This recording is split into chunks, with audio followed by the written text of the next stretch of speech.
The legal battle for more transparency between wildfire survivors and the Fire Victim Trust continues.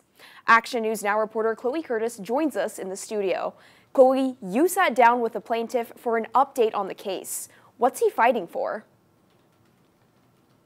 That's right, Tori. Will Abrams says he's filed motions for discovery asking the trust to be more transparent with claimants. But he says many survivors' questions, including his own, have gone unanswered for too long. Abrams commented on the agreements recently ordered to be released by Judge Dennis Mentali that were to provide more transparency for fire survivors. And so they put forward agreements that were heavily redacted. Any information that would help victims understand whether these actions were to their benefit or to what degree this was taking away from the trust assets that were designed to make them whole is very unclear.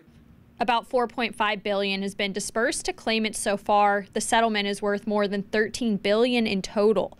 Abrams says more transparency is needed from the trust to show that the money is going into the hands of those who need it, the fire survivors, as quickly as possible.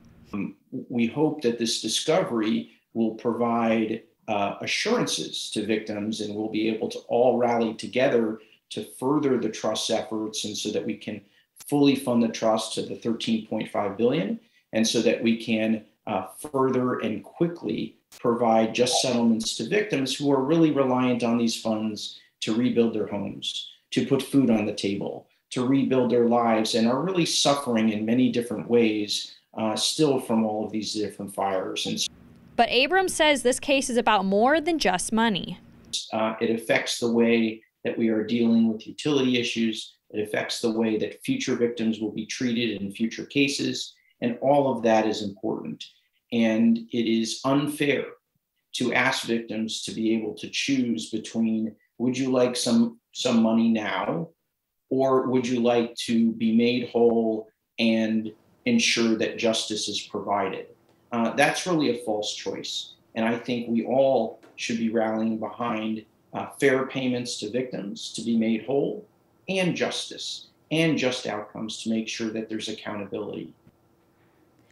Abrams says a pre-hearing is scheduled for September 13th, where the trustee and the trustees council will indicate how they plan to respond to those motions for discovery. Those motions include questions about the financial incentives of those around the trust and the process overall. I reached out to the trust today and I'm waiting to hear back, but just a couple of weeks ago, I spoke with trustee Kathy Yanni, and she says she's working to close the remaining claims by the end of the year and provide more insight about how each of those 14 claim types are evaluated by the trust. Tori?